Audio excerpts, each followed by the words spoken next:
স্বাগত জানাচ্ছি বিরতিহীন রাত ৯টায় বাংলাদেশে। আপনাদের সাথে আছি আমি মাহমুদা মৌমিতা। জাহিদ হোসেন। জানাবো শিরোনাম। সিরাজগঞ্জে পৌর ভোটে বিজয়ী কাউন্সিলর তরিকুল ইসলাম হত্যায় এখনো মামলা হয়নি, খুনিদের গ্রেপ্তার দাবি।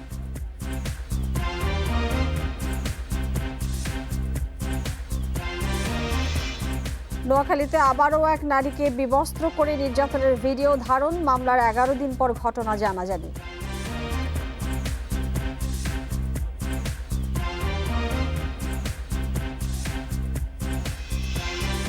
দেশে ৯ মাসের মধ্যে একদিনে সর্বনিম্ন করোনা শনাক্ত, হার নামল ৪.23, আরও ২৩ জনের প্রাণহানি।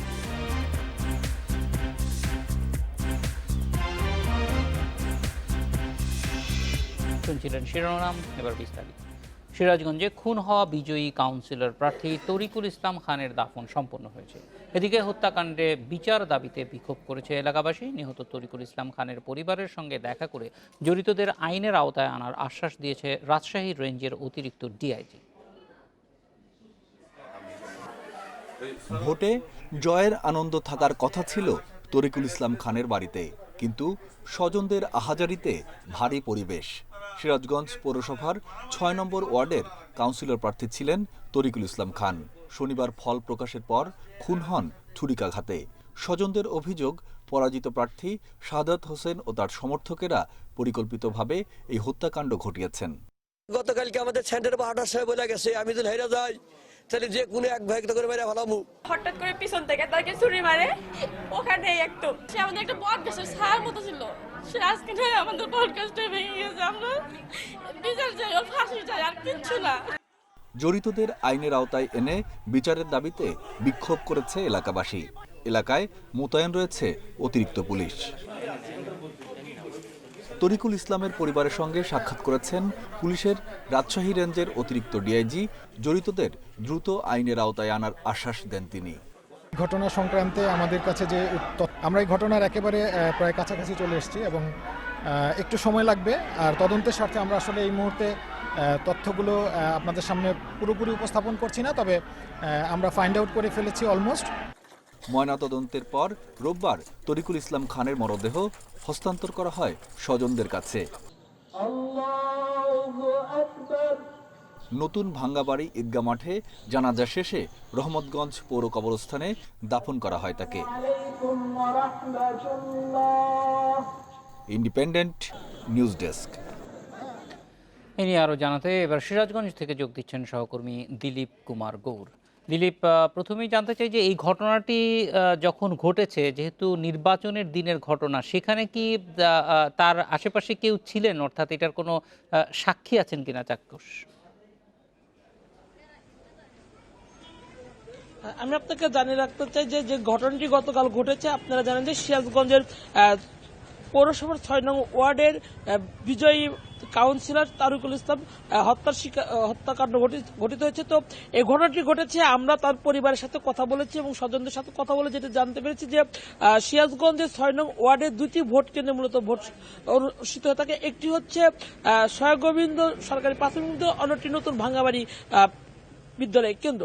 নতুন ভাঙ্গাবাড়ি এলাকাটি হচ্ছে নিহত তরিকুল ইসলামের এলাকা এবং শহীদগঞ্জ হচ্ছে যে অপর প্রার্থী এলাকা। সেই শহীদগঞ্জে যে প্রার্থী ছিলেন তরিকুল ইসলাম, তার ভাতিজা ছিলেন সেখানে, তার নির্বাচনী এজেন্ট। সেখানে গন্ডগোল হওয়ার পরে আসলে সে তার চাচাকে ফোন দেয়, পরে তরিকুল ইসলাম তার এলাকার লোকজন নিয়ে সেখানে গিয়েছিল এবং সেখানে যাওয়ার পর আসলে ভোট কেন্দ্রে পরে তাকে ফলাফল ঘোষণা করে। ফলাফল ঘোষণার পরে যখন তারা উচ্ছ্বাস প্রকাশ করতে থাকে তখন তিনি পড়ে যান।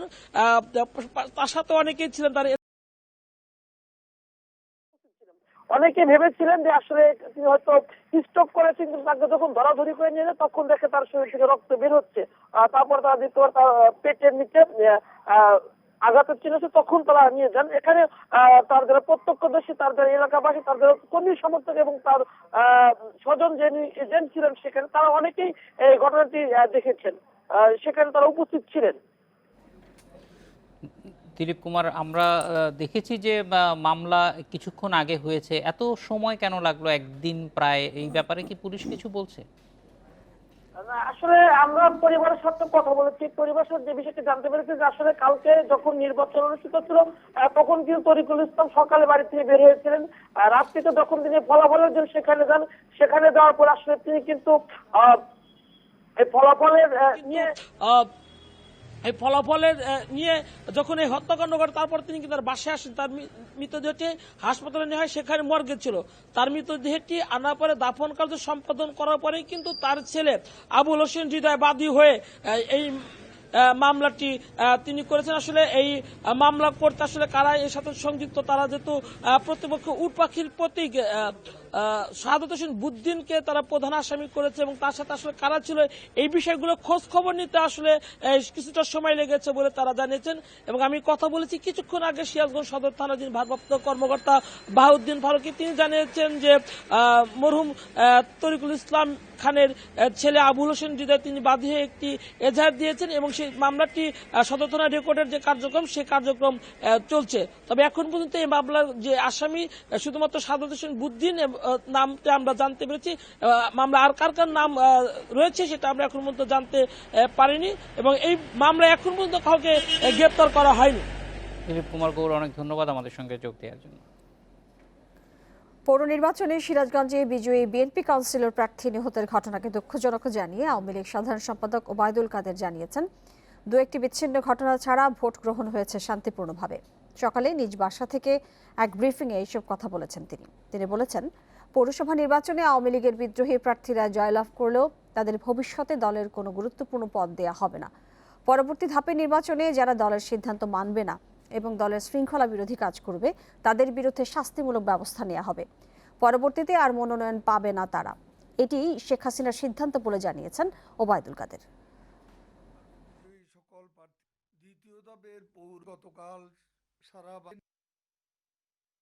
ব্যাপক ভোটার উপস্থিতি, শেখ হাসিনা সরকার ও নির্বাচন ব্যবস্থার উপর জনগণের আস্থারই বহিঃপ্রকাশ। দেশের নির্বাচন ব্যবস্থাকে যারা প্রশ্নবিদ্ধ করতে চায়, নির্বাচন নিয়ে যারা কথায় কথায় হতাশা প্রকাশ করেন, গতকালের নির্বাচনে জনগণ তাদের উদ্দেশ্যমূলক অপপ্রচারের জবাব দিয়েছে। শিশু ধর্ষণের 4 রকম প্রতিবেদন দেয়ায় ব্রাহ্মণবাড়িয়ার সিভিল সার্জন সহ 10 চিকিৎসক এবং পুলিশ সুপার সহ 3 পুলিশ সদস্যকে তলব করেছে হাইকোর্ট। আইজিপি ও স্বাস্থ্য মন্ত্রণালয়কে বিষয়টি তদন্ত করে 1 মাসের মধ্যে প্রতিবেদন দেওয়ার নির্দেশ দিয়েছে হাইকোর্ট। বিচারপতি শেখ মোহাম্মদ জাকির হোসেন ও বিচারপতি KM জাহিদ সরওয়ারের বেঞ্চ এ আদেশ দেয়। মামলা বিবরণীতে দেখা যায়, গত বছর 4 সেপ্টেম্বর ব্রাহ্মণবাড়িয়ার নাসিরাবাদে ভুবন সরকারি প্রাথমিক বিদ্যালয়ের 7 বছরের শিক্ষার্থী ধর্ষণের ঘটনা ঘটে, কিন্তু এই ঘটনার 4টি মেডিকেল প্রতিবেদন দেয়া হয়। প্রথম 2টি প্রতিবেদনে ধর্ষণের প্রমাণ না পাওয়ার কথা বলা হয়েছে, কিন্তু পরে আরও 2টি প্রতিবেদন দিয়ে বলা হয়েছে 72 ঘন্টার মধ্যে ধর্ষণের ঘটনা ঘটেছে। গত বছর এই মামলার আসামি 11 বছরের শিশু জামিন চাইতে এলে বিষয়টি আদালতের নজরে আসে। পরে রোববার হাইকোর্ট ব্রাহ্মণবাড়িয়াতে চলা ধর্ষণের মামলাটি 3 মাসের জন্য স্থগিত করেছে। একই সাথে সিভিল সার্জন ও পুলিশ সদস্যদের 18 ফেব্রুয়ারি হাজির হয়ে ব্যাখ্যা দিতে বলা হয়েছে।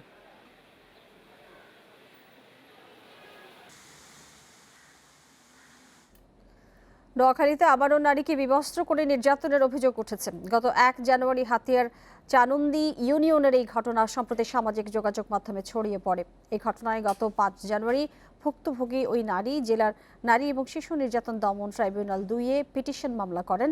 বিচারক বাদীর অভিযোগ আমলে নিয়ে হাতিয়া সার্কেলের অতিরিক্ত পুলিশ সুপারকে 7 কর্মদিবসের মধ্যে আদালতে তদন্ত প্রতিবেদন জমা দেওয়ার আদেশ দেন।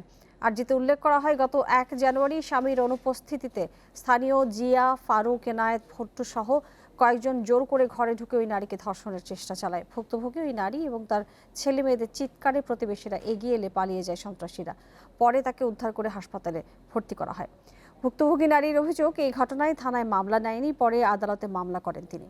এ ব্যাপারে হাতিয়া সার্কেলের সহকারী পুলিশ সুপার গোলাম ফারুক জানিয়েছেন, শনিবার ঘটনাস্থল পরিদর্শন করেছেন তিনি। আগামী 2-3 দিনের মধ্যে আদালতে তদন্ত প্রতিবেদন জমা দেওয়া হবে বলেও জানান তিনি।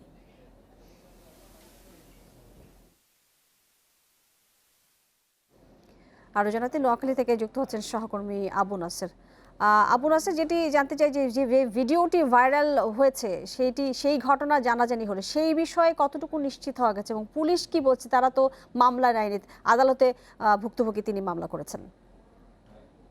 এই বিষয়টি গণমাধ্যমে প্রকাশ, সামাজিক যোগাযোগ মাধ্যমে এই সংক্রান্ত ভিডিও ভাইরাল হওয়ার পর নোয়াখালীর পুলিশ সুপার মোহাম্মদ আলমগীর হোসেন এবং সংশ্লিষ্ট থানার ভারপ্রাপ্ত কর্মকর্তা, সহকারী পুলিশ সুপার সহ পুলিশের ঊর্ধ্বতন কর্মকর্তাগণ ঘটনাস্থল পরিদর্শন করেন। এই সময় তারা যে মামলার বাদী ভুক্তভোগী ওই নারী এবং আশেপাশের যেসব লোকজন রয়েছেন, সাক্ষী রয়েছেন, তাদের সাথে কথা বলেন এবং এলাকার পারিপার্শ্বিক পরিস্থিতি তারা পর্যবেক্ষণ করেন। একই সময় আমি সহ অন্যান্য আমাদের গণমাধ্যম কর্মীরাও সাথে ছিলেন। একটু আগে আমি সেখান থেকে ফিরে আসি, এখন থেকে 5-7 মিনিট আগে। তো আমরা সার্বিক বিবেচনায় যতটুকু আমরা দেখতে পেরেছি, বিশেষ করে পুলিশ সুপার যতটুকু জানিয়েছেন, আসলে এখানে দুরকম বক্তব্য পাওয়া যাচ্ছে। ভুক্তভোগী ওই নারী এখনো তার আগের বক্তব্যে অবস্থান করছেন। তিনি বলছেন যে তাকেই জোরপূর্বক ধর্ষণের চেষ্টা করা হয়েছিল এবং তিনি প্রাণ ভয়ে ওই ঘরে পালাতে যান এবং সেখানে তারা দরজা ভেঙে তাকে বিভৎস করে নির্যাতনের চেষ্টা করে। অন্যদিকে স্থানীয় একাধিক সূত্র বলছে এবং স্থানীয় কয়েকজন আইন শৃঙ্খলা বাহিনীর কাছেও সাক্ষ্য দিয়েছে এবং গণমাধ্যম কর্মীদেরকেও তারা জানিয়েছে যে ওই নারীর সাথে আরেকজনের এক ধরনের অনৈতিক সম্পর্ক রয়েছে। এর জেরেই সেখানে আসলে স্থানীয় লোকজন তাদেরকে বাধা দেয় এবং তাদের উপর চড়াও হয়। এক পর্যায়ে সেখানে আরেকজন সিরাজ ডাক্তার নামে একজন লোক রয়েছেন, তাকে অভিযুক্ত করা হচ্ছে তিনি পালিয়ে যান। যেই ছবিটি ভাইরাল হয়েছে সেটি মূলত একজন পুরুষের ছবি, এটি নিশ্চিত হওয়া গেছে এবং তার নাম সিরাজ ডাক্তার। তিনি কিন্তু এক পর্যায়ে পালিয়ে যান এবং তাদের দুজনকেই কিন্তু সুপারি গাছের সাথে বেঁধে রাখা হয়েছিল, ওই নারী এবং ওই সিরাজ ডাক্তারকে। তো সব মিলিয়ে আইন শৃঙ্খলা বাহিনী পুরো ঘটনা খতিয়ে দেখছে এবং কারা কি কারণে এই ঘটনা ঘটিয়েছে, সামনে পেছনে কারা রয়েছে এবং তারা একসাথে এই ঘটনার সাথে জড়িতদেরকে আইনের আওতায় আনবেন এবং পুরো ঘটনার মূল রহস্য তারা উদ্ঘাটন করবেন। পাশাপাশি যে মামলাটি হয়েছে সেই মামলাটির সত্য মিথ্যা যাচাই করে আদালতে তারা তাদের প্রতিবেদন জমা দেবেন। এ হচ্ছে আমার কাছে এখানকার সর্বশেষ। আবু নাসের, আপনাকে ধন্যবাদ আমাদের সাথে যুক্ত হয়ে এই বিষয়ে কথা বলবার জন্য। সিলেট এমসি কলেজ ছাত্রাবাসে গৃহবধূ গণধর্ষণ মামলায় ছাত্রলীগ কর্মী সাইফুর রহমান সহ 8 আসামির বিরুদ্ধে চার্জ গঠন করা হয়েছে। জেলা নারী ও শিশু নির্যাতন দমন ট্রাইব্যুনালের বিচারক মহিতুল হকের আদালতে চার্জ গঠনের মাধ্যমে মামলাটির আনুষ্ঠানিক কার্যক্রম শুরু হয়। এমসি কলেজ ছাত্রাবাসে গৃহবধূ ধর্ষণ মামলার 8 আসামিকে রোববার সকাল 11টায় কড়া নিরাপত্তায় আদালতে হাজির করা হয়। পরে শুরু হয় চার্জ গঠনের শুনানি। মামলার প্রধান আসামি ছাত্রলীগ কর্মী সাইফুর রহমান, শাহ মাহবুবুর রহমান রনি, তারিকুল ইসলাম তারেক, অর্জুন লস্কর, আইনুদ্দিন ওরফে আইনুল, মিসবাহুল ইসলাম রাজন মিয়া, রবিউল ইসলাম ও মাহফুজুর রহমান মাসুমের বিরুদ্ধে চার্জ গঠন করেন আদালত। শুনানিতে আসামিদের 3 জনের জামিন ও 2 জন অব্যাহতি চাইলে বিচারক তা নাকচ করে দেন। আজকে ধার্য তারিখ ছিল 8 জনের বিরুদ্ধে চার্জ গঠন করা হয়েছে, 8 জনের বিচারের জন্য রেডি হয়ে গেছে। বাদীপক্ষের আইনজীবীরা জানান, এই চার্জ গঠনের মাধ্যমে আলোচিত এ মামলার বিচার প্রক্রিয়ার আনুষ্ঠানিক যাত্রা শুরু হলো। যথাযথ সাক্ষ্য প্রমাণের মাধ্যমে আসামিদের সর্বোচ্চ শাস্তির আশা তাদের। এক্সপার্টার যে কাগজপত্র আছে সেইগুলোর ভিত্তিতে সব কিছু মিলিয়ে আসবে রায়। এই মুহূর্তে বলা যাবে না যে রায় কিভাবে হবে বা কতটুকু শাস্তি। আমরা সবাই কামনা করতেছি এবং এই মামলায় দেশবাসীও কামনা করতেছে যাতে উপযুক্ত বিচার হয় এবং এদের উপযুক্ত শাস্তি হয়।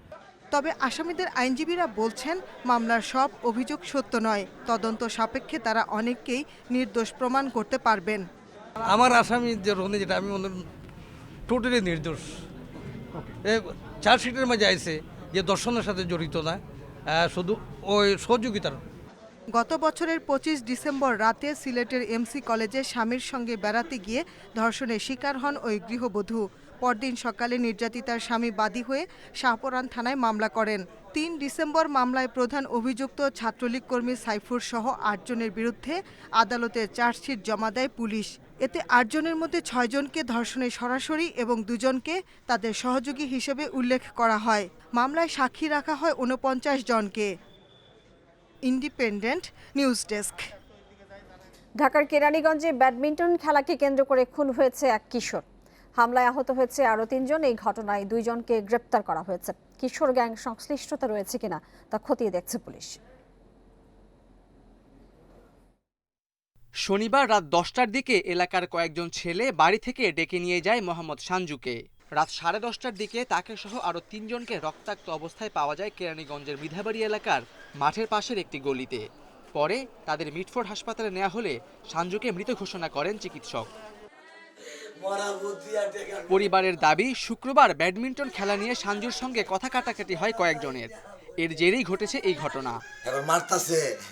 আমার বলাই কয়, এই মিয়া তুমি একবার মারুকে কি লেগে মারো একরে, এই কথা কওয়ার পরে একবারে সাইডে দিয়া আমার পোলারে আইয়া এনের মাইদে পার দিছে, একটা পাহাড় দিছে, একটা পাহাড় দিছে গো। আমি এর দূর হয়ে জানি আর আমি জানি না গো। পরে এই ঘটনায় 2 জনকে গ্রেপ্তার করে পুলিশ। পূর্ব শত্রুতা থেকে এই ঘটনা ঘটতে পারে বলে প্রাথমিক ধারণা পুলিশের। এতে কিশোর গ্যাংয়ের সংশ্লিষ্টতা আছে কিনা তাও খতিয়ে দেখা হচ্ছে। তদন্ত হলে আমরা আসলে স্পষ্টভাবে বুঝতে পারবো যে এখানে পূর্ব শত্রুতা নাকি কোনো অন্য কোনো কিছু ছিল কিনা, যেমন এখন কিশোর গ্যাং এই ধরনের কোনো কিছু আছে কিনা সেটা বেরিয়ে আসবে। পরে এই ঘটনায় হত্যা মামলা করেন নিহত সানজুর বড় ভাই মোহাম্মদ কাউসার। Khaled Raihan, Independent News, Dhaka. মাদক চোরাচালানের কৌশল প্রতি মুহূর্তে বদলাচ্ছে। কাঠ বোঝাই ট্রাকে মোবিলের বোতলে ঢুকিয়ে ঢাকায় আসছে ইয়াবা। সম্প্রতি এক বড় কারবারিকে ইয়াবার চালান সহ গ্রেপ্তার করেছে গোয়েন্দা পুলিশ। এই চক্রটি গত মাসে 5 লাখ ইয়াবা ঢাকায় এনেছে বলে জানিয়েছে সংস্থাটি। টেকনাফ থেকে ট্রাকে ঢাকায় আসছে ইয়াবার একটি বড় চালান, এমন তথ্যে অভিযানে নামে গোয়েন্দা পুলিশ। অবস্থান নেয় রাজধানীর হেয়ার রোডে। 2 ঘন্টা পর পৌঁছে সেই ট্রাক। ড্রাইভারকে আটক করে শুরু হয় তল্লাশি। পুরো ট্রাকই গর্জন কাঠে ভর্তি। অনেক খোঁজাখুঁজির পরও মিলছে না ইয়াবা। অনেক জেরার পর ড্রাইভারই ট্রাকে লুকানো মোবিলের বোতল দেখিয়ে দেয়। বেরিয়ে আসে ইয়াবা। আটক আব্দুল হাবিবের দাবি 40,000 টাকায় চালানটি ঢাকায় আনছিলেন তিনি। টেকনাফের দিকে সাইম বললাম আমার দিবার কথা ছিল, 40,000 টাকা আমার দিবার কথা ছিল। গোয়েন্দা পুলিশ জানাচ্ছে, এভাবে প্রতিদিনই কাঠের চালানে ঢাকায় আসছে ইয়াবা। কখনো কারওয়ান বাজারে, কখনো ঢাকায় ঢুকতেই ডেলিভারি নিত কারবারিরা। সে মূলত একজন পেশাদার ইয়াবা বহনকারী। ইতিপূর্বেও একাধিকবার সে নিয়ে আসছে। তাকে আরো বিস্তারিত জিজ্ঞাসাবাদ করার পর হয়তো সঠিকভাবে জানা যাবে যে কতবার আগে আসছে। গোয়েন্দারা বলছে, ইয়াবাগুলো মিয়ানমার থেকে টেকনাফ হয়ে ঢাকায় ঢুকছে। সীমান্তে ঠেকানো না গেলে ঢাকায় চালান আটকে মাদক ব্যবসা বন্ধ করা সম্ভব নয়।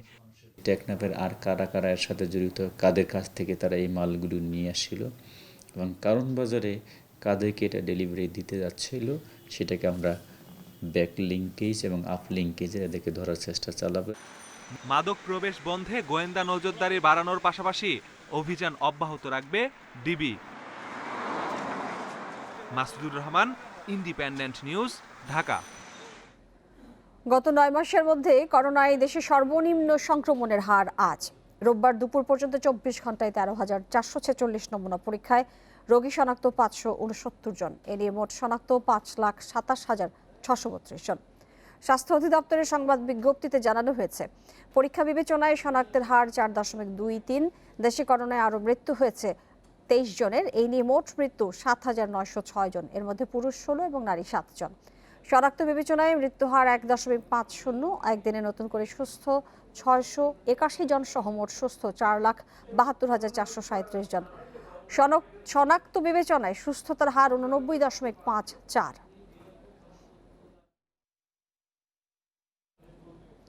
এ নিয়ে কথা বলতে রাজধানীর গুলশান থেকে আমাদের সঙ্গে যোগ দিচ্ছেন মুগদা মেডিকেল কলেজের অধ্যাপক আহমেদুল কবির। জনাব আহমেদুল কবির, আপনাকে স্বাগত জানাচ্ছি আমাদের এই রাত 9টায় বাংলাদেশে। আমরা আজকে দেখছি যে 9 মাসের মধ্যে সর্বনিম্ন সংক্রমণের হার আজ। এটি আসলে কি হার্ড ইমিউনিটির দিকে ইঙ্গিত করে কিনা? দেখুন, এটি নিশ্চয়ই একটি ভালো সংবাদ যে সর্বনিম্ন যে টেস্টগুলো আমরা করি সেই টেস্টে আজকে সবচেয়ে কম এসছে। এটা আমাদের জন্য একটি ভালো সংবাদ। কিন্তু পাশাপাশি আমি এটাতে উল্লসিত হবার কিছু নেই। আমি কিছু সতর্কতার বিষয় এখানে বলতে চাই, যেটি হচ্ছে আপনারা যদি একটু সবাই খেয়াল করেন যে এখন ইউএসএ, ইউকে প্লাস ইউরোপের অন্যান্য দেশের কন্ডিশন কিন্তু ভয়াবহ রকম। তারা কিন্তু কোনোভাবেই এটা নিয়ন্ত্রণ করতে পারছে না এবং তাদের ডেথ রেটও কিন্তু অনেক হাই। আমরা বারবারই একটি কথা বলে আসছি প্রথম থেকেই, যে আমাদেরকে অসম্ভব সতর্কতার সঙ্গে মুভ করতে হবে। আমাদের একমাত্র ওয়ে হচ্ছে প্রিভেনশন করা। এখন যেটা হচ্ছে যে B117 যে ভেরিয়েন্টটা, যেটি হাইলি কন্টাজিয়াস, সেটা কিন্তু ইউকে তে যেটা এসেছিল সেটা পৃথিবীর অনেক দেশে কিন্তু ছড়িয়ে গেছে এবং এটাতে আর ভ্যালু অনেক বেড়ে যাচ্ছে এবং এটা হাইলি কন্টাজিয়াস। তো এটাকে যে কোনো ভাবেই হোক আমাদের দেশে এন্ট্রিটা প্রিভেন্ট করবার জন্য আন্তঃ মন্ত্রণালয় একেবারে যথাযথ কোঅপারেশনের মাধ্যমে সেই সমস্ত জায়গা থেকে যারা আসছেন, যে জায়গাটা ছড়িয়ে গেছে বা যেখান থেকে আসুক, আমাদের যে ইনস্টিটিউশনাল কোয়ারেন্টাইন যেটা শুরু করা হয়েছে 14 ডেজ ম্যান্ডেটরি, তাদেরকে বাসায় যেতে না দিয়ে বিভিন্ন হোটেল এবং বিভিন্ন জায়গায় যেখানে রাখা হচ্ছে করে তাদেরকে নেগেটিভ না করে দেশে যাতে কোনোভাবেই কমিউনিটিতে তাদেরকে স্প্রেড করতে দেয়া না হয়। এটি যদি আমরা করতে পারি তাহলে পরে আমাদের যে আজকে অর্জনটা 4.5 সেটা আস্তে আস্তে আরো কমে যাবে। সুতরাং এই সমস্ত জায়গায় জিরো টলারেন্স থাকতে হবে, কোনোভাবেই নতুন করে যাতে আহমেদুল কবির, আপনাকে একটু ইন্টারাপ্ট করতে চাই আমি। আমরা দেখেছি যে আপনি যে দেশগুলোর উদাহরণ দিচ্ছিলেন তারা আসলে রোধ করতে পারছে না, অনেক মৃত্যুর হার বাড়ছে এবং শনাক্তের হার, সংক্রমিতের হার আমরা দেখছি অনেক বেশি। সেই তুলনায় বাংলাদেশে আসলে যতটুকু প্রিভেনশন নেওয়া হচ্ছে আমরা দেখেছি যে না মানার একটা টেন্ডেন্সি আছে মানুষের মধ্যে, তারপরও কিন্তু শনাক্তের হার কমছে। এটির বিশেষত্ব আসলে কোথায়? এটা যেটা হচ্ছে যে একটি বিষয় যে কঠোর নিয়ন্ত্রণ ব্যবস্থা হয়েছে, আর যা বাংলাদেশে জিওপলিটিক্যালি বা বাংলাদেশে একটি অবস্থানগত কিছু হয়তো ইমিউনিটি আমাদের রয়েছে, যেটি আসলে আনএক্সপ্লেইন। এটা নিয়ে স্টাডি করার বিষয় রয়েছে যে আমাদের কিন্তু সেইভাবে কিন্তু অনেক বেশি কেস নেই। এখন যে জিনিসটা আমি যেটা বলতে চাচ্ছি, যে ধরেন আমাদের একটা প্রেডিকশন ছিল যে উইন্টারে এটা অনেক বেড়ে যাবে, তারপর আমাদের এনভায়রনমেন্টাল কারণে অথবা মানুষ ক্লোজ ডোরে থাকবে যে কারণে, কিন্তু সেটি হয়নি। এটি টাইট বর্ডার প্রোটেকশন, এয়ারপোর্টের প্রোটেকশন, এগুলো করার জন্য বোধহয় হয়েছে। তা আমার মনে হয় এই জিনিসটা যদি আমরা সাস্টেইন রাখতে পারি, তার সঙ্গে আমাদের যে ভ্যাকসিনটা চলে আসছে, that is a good sign also.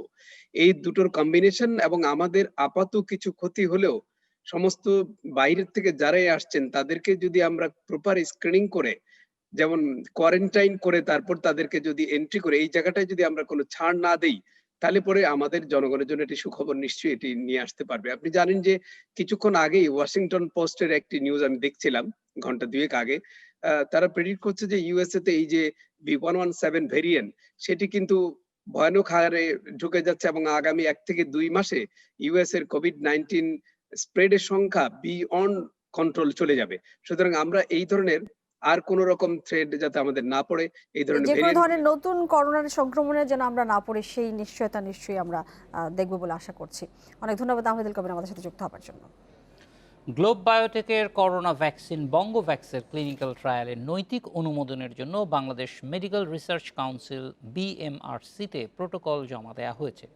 দুপুরে এই আবেদন করে ক্লিনিক্যাল রিসার্চ অর্গানাইজেশন লিমিটেড। BMRC-র অনুমোদনের পর ঔষধ প্রশাসনের অধিদপ্তরেরও অনুমোদন লাগবে। এরপর ভ্যাকসিনের প্রথম ও দ্বিতীয় ধাপে ট্রায়াল শুরু করা যাবে। সময় মতো অনুমোদন পেলে 10 দিনের মধ্যেই মানবদেহে পরীক্ষা শুরু সম্ভব বলে জানিয়েছে গ্লোব বায়োটেক। শতাধিক মানুষের ওপর চালানো হবে প্রথম ধাপের পরীক্ষা। কারো পার্শ্ব প্রতিক্রিয়া হলে থাকছে ক্ষতিপূরণের ব্যবস্থা। গত বছরের 2 জুলাই দেশে প্রথম ভ্যাকসিন আবিষ্কারের ঘোষণা দেয় গ্লোব বায়োটেক। তাদের উদ্ভাবিত করোনা টিকা প্রাণীদেহে ভাইরাস প্রতিরোধে সক্ষম বলে দাবি করেছে প্রতিষ্ঠানটি। তৃতীয় বিশ্বের একটি দেশ একটি ভ্যাকসিন ক্যান্ডিডেট ডেভেলপ করে একটি রেগুলেটরি একটি এথিক্যাল কমিটির কাছে আবেদন জমা দেওয়ার যোগ্যতা অর্জন করেছে। আমরা যেটা প্রস্তাব করেছি যে যাদের SARS-CoV-2 ভ্যাকসিন ভাইরাসটি PCR নেগেটিভ থাকবে, যাদের বিভিন্ন কোমরবিডিটি থাকবে না, 18 বছরের উপরে সুস্থ বাংলাদেশের নাগরিক যারা প্রেগনেন্ট নন, তাদের উপর আমরা কাজ করব। বিশ্বে করোনায় একদিনে প্রায় 13,000 মানুষের মৃত্যু হয়েছে। নতুন শনাক্ত হয়েছে 6,40,000-এর বেশি। একদিনে সর্বোচ্চ শনাক্ত এবং মৃত্যু হয়েছে যুক্তরাষ্ট্রে। দেশটিতে প্রাণ গেছে 3,500-এর। নতুন শনাক্ত 2 লাখের বেশি। যুক্তরাষ্ট্রের পর একদিনে সবচেয়ে বেশি মৃত্যুর সাক্ষী হয়েছে যুক্তরাজ্যে। মারা গেছে 1295 জন, যা এ পর্যন্ত দেশটিতে তৃতীয় সর্বোচ্চ। চলমান পরিস্থিতিকে গভীর উদ্বেগজনক বলে উল্লেখ করেছেন দেশটির জ্যেষ্ঠ চিকিৎসকরা। এ সময় আবারও স্বাস্থ্যবিধি মেনে চলার উপর জোর দিয়েছেন তারা। সংক্রমণ রোধে যুক্তরাজ্যে সোমবার থেকে চালু হচ্ছে নতুন ভ্রমণ নিয়ম। যুক্তরাজ্যে প্রবেশ করতে হলে অবশ্যই থাকতে হবে কোয়ারেন্টিনে। বিশ্বে করোনায় এ পর্যন্ত প্রাণহানি 20,29,000-এর বেশি। মোট আক্রান্ত ছাড়িয়েছে 9,49,00,000-এ। এদিকে নতুন করে করোনার সংক্রমণ ধরা পড়েছে চীনের হেবেই প্রদেশে। প্রশাসন জানিয়েছে আগের থেকে অনেক দ্রুত ছড়িয়ে পড়ছে নতুন করোনার ঢেউ। ভাইরাসের ক্লাস্টার নতুন করে পাওয়া গেছে বেইজিংয়েও। সৌদি আরবে 55,000 সন্দেহভাজন রোহিঙ্গার যদি কেউ বাংলাদেশি হয়ে থাকে তবে তাদের পাসপোর্ট নবায়ন করতে সহযোগিতা করবে সরকার। একথা জানিয়েছেন স্বরাষ্ট্রমন্ত্রী আসাদুজ্জামান খান কামাল। দুপুরে রাজধানীর একটি হোটেলে সৌদি সরকারের ফুড বাস্কেট বিতরণ অনুষ্ঠানে তিনি একথা বলেন।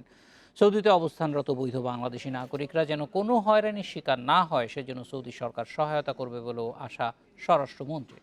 এ সময় বাংলাদেশে নিযুক্ত সৌদি রাষ্ট্রদূত এসা ইউসেফ এসা আল দুলাইহান বলেন, বাংলাদেশ ও সৌদি আরবের মধ্যে বন্ধুত্বপূর্ণ সম্পর্ক সুদৃঢ় করতে কাজ করছে সরকার।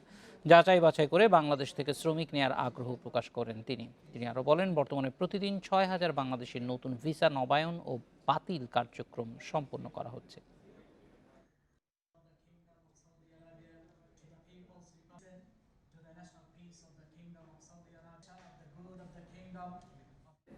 ভার্চুয়ালে নয়, এবার আগের মতোই বইমেলা হবে বলে জানিয়েছেন সংস্কৃতি বিষয়ক প্রতিমন্ত্রী KM খালিদ। তবে বইমেলা শুরু হওয়ার তারিখ এখনও ঠিক হয়নি। দুপুরে বাংলা একাডেমির সভাকক্ষে বৈঠক শেষে সংবাদ সম্মেলনে এই তথ্য জানিয়েছেন সংস্কৃতি প্রতিমন্ত্রী। করোনা পরিস্থিতি নিয়ন্ত্রণে এলে শারীরিক উপস্থিতিতে বইমেলার প্রস্তুতির বিষয়ে প্রধানমন্ত্রীকে জানানো হবে বলেও জানিয়েছেন তিনি। তার মতে 20 ফেব্রুয়ারি, 17 মার্চ এবং 27 মার্চ প্রস্তাবিত 3টি তারিখ প্রধানমন্ত্রীর কাছে বইমেলা শুরুর দিন হিসেবে প্রস্তাব করা হবে। করোনা পরিস্থিতি বিবেচনায় এবারের বইমেলায় সবাইকে স্বাস্থ্যবিধি মানার আহ্বানও জানিয়েছেন সংস্কৃতি প্রতিমন্ত্রী। এর আগে গত 10 ডিসেম্বর বইমেলার আয়োজক প্রতিষ্ঠান বাংলা একাডেমির নির্বাহী পরিষদের বৈঠকে 2021 সালের অমর 21 গ্রন্থমেলা সাময়িকভাবে স্থগিত করার সিদ্ধান্ত নেওয়া হয়েছিল।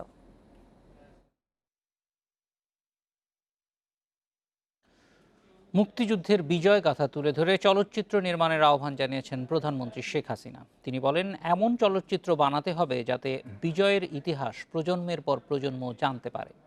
বঙ্গবন্ধু আন্তর্জাতিক সম্মেলন কেন্দ্রে 2019 সালের জাতীয় চলচ্চিত্র পুরস্কার প্রদান অনুষ্ঠানে প্রধানমন্ত্রী এসব কথা বলেন। নতুন সিনেমা হল তৈরিতে বিশেষ ফান্ড করা হচ্ছে বলেও জানান সরকার প্রধান। 1976 সালে চলচ্চিত্র শিল্পে বাংলাদেশের সর্বোচ্চ পদক জাতীয় চলচ্চিত্র পুরস্কার দেয়া শুরু হয়। এর 44তম আসর বসে বঙ্গবন্ধু আন্তর্জাতিক সম্মেলন কেন্দ্রে। এই আয়োজনে গণভবন থেকে ভার্চুয়ালি যোগ দেন প্রধানমন্ত্রী শেখ হাসিনা। গণপ্রজাতন্ত্রী বাংলাদেশ সরকারের মাননীয় প্রধানমন্ত্রী শেখ হাসিনা আমাদের মাঝে এসে ভিডিও কনফারেন্সে যুক্ত হয়েছেন। জাতীয় চলচ্চিত্র পুরস্কার 2019 প্রদানের শুরুতেই আজীবন সম্মাননা দেয়া হয় অভিনেতা মাসুদ পারভেজ সোহেল রানা এবং অভিনেত্রী কোহিনুর আক্তার সুচন্দাকে। প্রধানমন্ত্রীর পক্ষে সম্মাননা ও পুরস্কার তুলে দেন তথ্যমন্ত্রী ডক্টর হাসান মাহমুদ। জুরি বোর্ডের বিচারে 2019 সালের শ্রেষ্ঠ চলচ্চিত্র হয়েছে যুগ্মভাবে নডরাই ও ফাগুন হাওয়ায়। প্রধান চরিত্র ক্যাটাগরিতে শ্রেষ্ঠ অভিনেতা হয়েছেন তারিকা নাম খান, শ্রেষ্ঠ অভিনেত্রী সুনেরা বিনতে কামাল, শ্রেষ্ঠ চলচ্চিত্র পরিচালক হয়েছেন তনিম রহমান অংশু। এছাড়া মুস্তাফিজুর রহমান চৌধুরী ইমন শ্রেষ্ঠ সঙ্গীত পরিচালক, মৃণাল কান্তি দাস শ্রেষ্ঠ গায়ক, মমতাজ বেগম শ্রেষ্ঠ গায়িকা হয়েছেন। এবার 26টি ক্যাটাগরিতে 6টি যুগ্ম সহ মোট 33 জনকে জাতীয় চলচ্চিত্র পুরস্কার দেয়া হয়। বাংলাদেশের চলচ্চিত্রের উন্নয়নে বঙ্গবন্ধুর অবদান তুলে ধরে এরই ধারাবাহিকতায় বর্তমান সরকারের নানা উদ্যোগের কথা জানান প্রধানমন্ত্রী। চলচ্চিত্র কল্যাণ ট্রাস্ট থেকে চলচ্চিত্র সংশ্লিষ্ট সবাই যেন সহযোগিতা পায় সে নির্দেশনাও দেন শেখ হাসিনা। মুক্তিযুদ্ধের ইতিহাসটা কিন্তু 15 আগস্ট জাতির পিতা হত্যার পর বিকৃত করা হয়েছে, সেই ইতিহাসটা যাতে সবাই জানে। আর আমরা তো বীরের জাতি, মুক্তিযুদ্ধে বিজয় অর্জন করেছি, আমাদের সেই বিজয়ের ইতিহাসটা প্রজন্মের পর প্রজন্ম যেন মনে রাখতে পারে, সেই ধরনের চলচ্চিত্র আরো নির্মাণ হওয়া দরকার। মুক্তিযুদ্ধ নির্ভর চলচ্চিত্র নির্মাণের উপর জোর দেন প্রধানমন্ত্রী। পরামর্শ দেন পরিবারের সবাইকে নিয়ে দেখা যায় এমন সিনেমা তৈরির। এটা নিয়ে আমরা আলোচনা করছি, 1000 কোটি টাকার একটা ফান্ড আমরা তৈরি করব, অল্প সুদে এখান থেকে টাকা নিয়ে যারা সিনেমা হল তৈরি করা বা সিনেপ্লেক্স তৈরি করতে পারবে, যেখানে আমাদের ওই অঞ্চলের মানুষের বিনোদনের ব্যবস্থাটা থাকবে। এর আগে আজীবন সম্মাননা পাওয়া সোহেল রানার দাবির পরিপ্রেক্ষিতে প্রধানমন্ত্রী বলেন, জাতীয় চলচ্চিত্র পুরস্কার প্রাপ্তদের ভিআইপি ও সিআইপি মর্যাদা দেওয়ার বিষয়টি বিবেচনা করা হবে। অনিমেষ কর, ইন্ডিপেন্ডেন্ট নিউজ, ঢাকা। রাত ৯টার সংবাদের এই পর্যায়ে রয়েছে খেলার খবর। শুরুতে জানাবো শিরোনাম। স্বাধীনতার সুবর্ণ জয়ন্তী উপলক্ষে টাইগার জার্সিতে মুক্তিযুদ্ধের ছাপ, বিসিবির কেন্দ্রীয় চুক্তির সিদ্ধান্ত 2 সিরিজ পর। এবং সলিডারিটি গেমসে শুটিং না থাকার হতাশা বাংলাদেশের, সম্ভাবনাময় ডিসিপ্লিন অন্তর্ভুক্তির জন্য ফেডারেশনের চিঠি।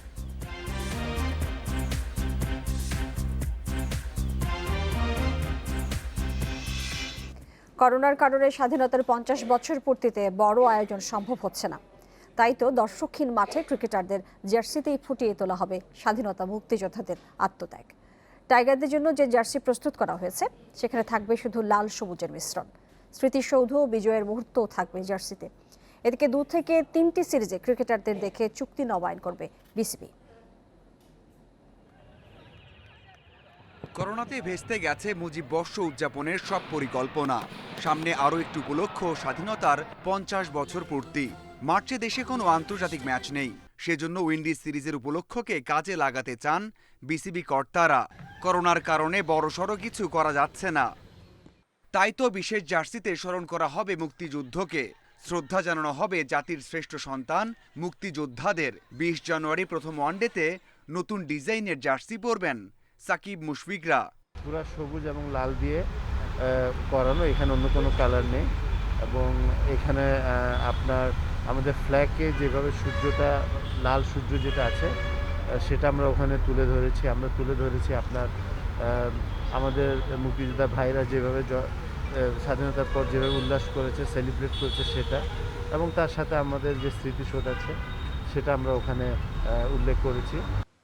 গেল বছর মার্চে নবায়ন হয়েছে ক্রিকেটারদের চুক্তি। 1 বছর হতে চলেছে, নতুন করে হিসাব নিকাশ করতে হচ্ছে। খেলা বন্ধ থাকায় ক্রিকেটারদের মূল্যায়ন করার সুযোগ নেই, সেজন্য আপাতত আগের তালিকায় বহাল থাকছে। 2-3টা সিরিজে ক্রিকেটারদের পারফরমেন্স দেখে নবায়নের সিদ্ধান্ত হবে। এবছর যেহেতু আমরা ওই ধরনের কোনো পারফরমেন্স দেখতে পাচ্ছি না, বিদায় যারা কন্ট্রাকচুয়ালে আছেন ওদেরকে আমরা রেখে আমরা 2-3টা সিরিজ দেখে তারপর হয়তো আমরা ডিসিশন নিব। আর মাত্র 2 দিনের অপেক্ষা, আবারও আন্তর্জাতিক ক্রিকেটে পা রাখবে টাইগাররা। উইন্ডিজের বিপক্ষে তামিমকে অধিনায়ক করে ঘোষণা করা হয়েছে 18 জনের দল, সেখানে নেই সহ অধিনায়ক। তামিমের ইনজুরি অথবা কোনো কারণে খেলতে না পারলে তাৎক্ষণিক ঘোষণা করা হবে ভারপ্রাপ্ত অধিনায়কের নাম। Mazharul Islam, Independent news. দেশপ্রেমের অনুপ্রেরণায় জিতেছিলেন যুব বিশ্বকাপ, সেই আত্মবিশ্বাস আর দেশপ্রেমেই এবার মূল বিশ্বকাপ জয়ের স্বপ্ন শরীফুল ইসলামের। উইন্ডিজ সিরিজ দিয়ে নতুন যুগে প্রবেশ করতে যাচ্ছে বাংলাদেশ ক্রিকেট। শরীফুল হাসান, মাহমুদ, মেহেদী হাসানদের অন্তর্ভুক্তিতে নতুন সম্ভাবনা টাইগার ক্রিকেটে। বাকি সবার কাছে যা অদৃশ্য সেটা আগে ভাগে দেখে ফেলার ক্ষমতাই দূরদৃষ্টি। আজ যে যুবা করল শুরু, 2 বছর পর তারাই হবেন মূল চরিত্র। সেই বিবেচনাতেই দ্রুত জাতীয় দলে অন্তর্ভুক্তি শরীফুল ইসলামের। অনূর্ধ্ব-19 বিশ্বকাপ মঞ্চ, বঙ্গবন্ধু টি-20, এমনকি জাতীয় দলের নেট, সব জায়গাতেই শরীফুল এক আতঙ্কের নাম ব্যাটসম্যানদের জন্য। গতি আগ্রাসনের পাশাপাশি সহজাত অ্যাঙ্গেল তার শক্তি। জাতীয় দলে প্রথমবার সুযোগ পেয়েই বড় স্বপ্নের কথা শুনিয়েছেন। যুব বিশ্বকাপ জয়ের অভিজ্ঞতা কাজে লাগিয়ে জিতবেন মূল বিশ্বকাপ, স্বপ্ন দেখছেন tiger pacer. World cup champion হওয়ার ওইখান থেকে আমার একটা মূল আমাদের ছিল, মানে মূল একটা শক্তি ছিল যে সবাই আমরা একত্র ছিলাম, দেশের জন্য লড়ছি। তো ওই একতা যদি এখানে আমরা সবাই ফাইটিং করতে পারি দেশের জন্য, তো ইনশাল্লাহ আমরা একদিন আবার ওয়ার্ল্ড কাপ চ্যাম্পিয়ন হব। নতুন পুরনো 2 বলেই স্বাচ্ছন্দ্য, বৈচিত্র্য আর ধারাবাহিকতায় অনেকদিন ধরেই আলোচনায় ছিলেন হাসান মাহমুদ। সহজে ক্লান্ত হন না পরিচ্ছন্ন বোলিং অ্যাকশনের কারণে। টানা বল করার সামর্থ্যে জানান দিয়েছেন হাসান। লম্বা দৌড়ের জন্য তার সম্পন্ন হয়েছে সব প্রস্তুতি। না, অবশ্যই ধারাবাহিকতা বজায় রাখা খুবই ইম্পর্টেন্ট। আপনার যেই সুযোগটা আছে ওটা কাজে লাগানো খুবই দরকার। লক্ষ্য অবশ্যই ভালো করার, নিজের সেরাটা দেওয়ার। শুরু করতে হয়তো কিছু দেরি হলো, কিন্তু একদম হারিয়ে যাবার চেয়ে সেটা অনেক ভালো। ছোট ফরম্যাটের পারফরমেন্সে বড় স্বপ্ন দেখাচ্ছেন মেহেদী হাসান। নতুন বল কিংবা ডেথ ওভার, দুই চ্যালেঞ্জেই সপ্রতিভ এই অলরাউন্ডার। বাড়তি পাওনা ব্যাট হাতে বড় শট খেলার সামর্থ্য। এটা আসলে অনুপ্রেরণায়, প্রেশার হবে কেন, এটা যেহেতু আছে গিয়ে আমরা যে ক্রিকেট প্লেয়ার, প্রেশার নিয়ে আর কিছুই নেই। যেহেতু আমরা হার্ডওয়ার্ক করতেছি, চেষ্টা করতেছি, এটা আমাদের অনেক কিছু। নির্বাচকদের ভিশন অনুযায়ী 2023 বিশ্বকাপের সম্ভাব্য নায়ক এরাই। আস্থার প্রতিদান দিয়ে নায়ক বনে যাওয়ার সুযোগ শরীফুলদের সামনে। উইন্ডিজ সিরিজে অপেক্ষা এখন নতুন শুরুর জন্য। Zahirul Islam, Independent News, Dhaka. Islamic Solidarity গেমসে শুটিং না থাকা প্রসঙ্গে দ্বিধায় বাংলাদেশ অলিম্পিক অ্যাসোসিয়েশন। আয়োজক কমিটির পাওয়া চিঠিতে শুটিং উল্লেখ না থাকায় দল না পাঠানোর সিদ্ধান্ত বিও-এর। তবে সম্ভাবনাময় ডিসিপ্লিন সত্যিই বাদ পড়েছে কিনা তা নিশ্চিত হতে কমিটিকে এরই মধ্যে চিঠি দেওয়া হয়েছে। এদিকে তুরস্কে এবারের আসরে শুটিং না থাকায় হতাশ দেশ সেরা আব্দুল্লাহিল বাকি। 2017 ইসলামিক সলিডারিটি গেমসে শুটিংয়ের মিক্সড ইভেন্টে স্বর্ণ জিতে বাংলাদেশের পতাকা উঁচিয়ে ধরেছিলেন আব্দুল্লাহিল বাকি আর আতকিয়া হাসান জুটি। স্বর্ণ ছাড়াও 10 মিটার এয়ার রাইফেলে রৌপ্য পেয়েছিলেন রাব্বি হাসান। গেমসে বাংলাদেশের 3 পদকের 2টো এসেছিল শুটিং থেকে। সেপ্টেম্বরে পঞ্চম আসর বসছে তুরস্কে। গেমসের 21টির মধ্যে 17টি ডিসিপ্লিনে অংশ নেওয়ার সিদ্ধান্ত নিয়েছে বাংলাদেশ অলিম্পিক অ্যাসোসিয়েশন, কিন্তু সেই তালিকায় নেই শুটিং। বিওএ থেকে শুটিং ফেডারেশনকে জানানো হয়েছে আয়োজক কমিটি থেকে পাওয়া আমন্ত্রণ চিঠিতে শুটিংয়ের নাম উল্লেখ ছিল না। এখন আমি বুঝতে পারছি না তাদের ইনফরমেশন রং না আমার ইনফরমেশন রং। যেহেতু এটা ওয়েবসাইটে আছে তো এটা তো কারেক্ট হওয়া উচিত। উইকিপিডিয়া তো এভরিবডি ফলোস দ্যাট। তো এখন যেহেতু অফিসিয়াল লেটারগুলি অলিম্পিকেই যায়, তাদের থেকে সরাসরি যায়, তারা অবশ্য আরও বেটার জানবে। আসন্ন গেমসে সত্যিকার অর্থে এই শুটিং ডিসিপ্লিন রাখা হয়নি নাকি আয়োজক কমিটির পাঠানো চিঠিতে কোনো ভুল ছিল, বিষয়টি খতিয়ে দেখছে অলিম্পিক ফেডারেশন। ইতিমধ্যে কমিটিকে চিঠি দিয়ে কারণ জানতে চেয়েছে বিওএ। আমরা রেসপেক্টেড শুটিং ফেডারেশনের সাথে আজকে কথা হয়েছে এবং অলিম্পিক থেকে আমরা একটা ইসলামিক সলিডারিটি কমিটির কাছে আমরা মেল দিয়েছি যে তোমাদের ওয়েবসাইটে শুটিং আছে, আমরা শুটিং এ বরাবরই ভালো করি, আমরা শুটিং এ পার্টিসিপেট করতে চাই, এটা কি তোমাদের মিস্টেক না তোমাদের এইবারের ইসলামিক সলিডারিটি গেমে শুটিং ডিসিপ্লিনটা নাই, সেই ব্যাপারে জানাও। আর শুটিং ডিসিপ্লিন থাকলে আমরা অবশ্যই শুটিং টিমকে 1 নম্বরে পাঠাবো। বিষয়টা নিয়ে হতাশার কথাই জানালেন শুটার আব্দুল্লাহিল বাকি। একটা ইভেন্টে বা একটা টুর্নামেন্টে 2-3টা পদক আসা মানে সেখানে আমার মনে হয় বড় একটা অ্যাচিভমেন্ট। আর সেই ইন্টারন্যাশনাল গেমসে যখন শুটিংই থাকে না বা এই স্পোর্টসটাই ডিসিপ্লিনটা যখন থাকে না, এটা সত্যি আমি শুটার হিসাবে এটা কষ্টকর ব্যাপার। শেষ পর্যন্ত ডিসিপ্লিনটি না থাকলে বাংলাদেশের জন্য পদক জয়ের বড় সুযোগই হাতছাড়া হতে যাচ্ছে। Abidur Rahman, independent News, Dhaka. ছিল খেলার খবরের অংশে। চলে যাব অন্যান্য প্রসঙ্গে।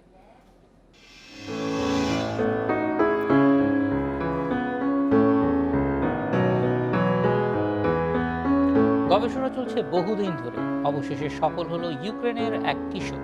গাছের পাতা থেকে কাগজ তৈরির কৌশল উদ্ভাবন করে নিজের নামে প্যাটেন্ট করিয়ে নিয়েছে সে। আর এই কাগজে তৈরি ব্যাগ, বাক্স সহ নানা রকম কিনে নিচ্ছে ইউক্রেনের কোম্পানিগুলো। গ্রিনহাউস গ্যাসের নিঃসরণ রোধেও তার এই উদ্ভাবন বড় ভূমিকা রাখবে বলে দাবি করছে কিশোর উদ্ভাবক।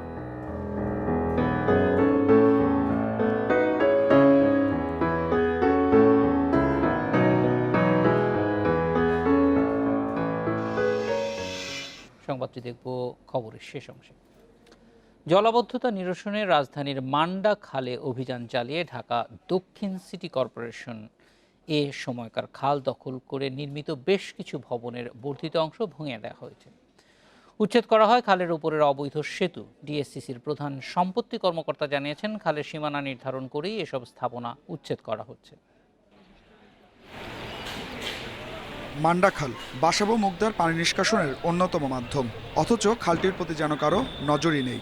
একদিকে খাল দখল করে হয়েছে রাস্তা, অন্যদিকে বাড়ির অংশ বাড়িয়েছেন স্থানীয় বাসিন্দারা। ওয়াসার কাছ থেকে দায়িত্ব পেয়ে খালের সীমানা নির্ধারণের কাজ করছে ঢাকা দক্ষিণ সিটি কর্পোরেশন। রোববার থেকে শুরু হয়েছে মান্ডা খাল দখল করে নির্মিত স্থাপনা উচ্ছেদ। প্রায় প্রতিটি ভবনই দখল করেছে খালের জায়গা, তবে খোরা যুক্তি বাড়ির মালিকদের। খাল সিএস হিসেবে মাপা হয়, আমার বাড়ি এক পড়ে নাই, আমার বাড়ি থেকে আরও 2 ফিট বাইরে হবে খাল, এবং আমাদের এইটা করার আগে আমার বাড়ি ভাঙ্গার অনুমতি ওনারা দিয়ে যাচ্ছে, যেহেতু ম্যাজিস্ট্রেট উইথ পুলিশ আছে, আমাদের কিচ্ছু করার নাই। এই বাহুটা মাপ দিয়ে দেখুক যে এই রাস্তার কোথায় আসে, পয়েন্টটা কোন জায়গায় আসে রাস্তার, সেই পয়েন্ট থেকে খালটা মাপ দেখ। খালটা মাপ দেওয়ার পরে যদি আমরা 1 ইঞ্চি পরে 1 ইঞ্চি বলে আমরা 10 ইঞ্চি ভেঙে দেবো।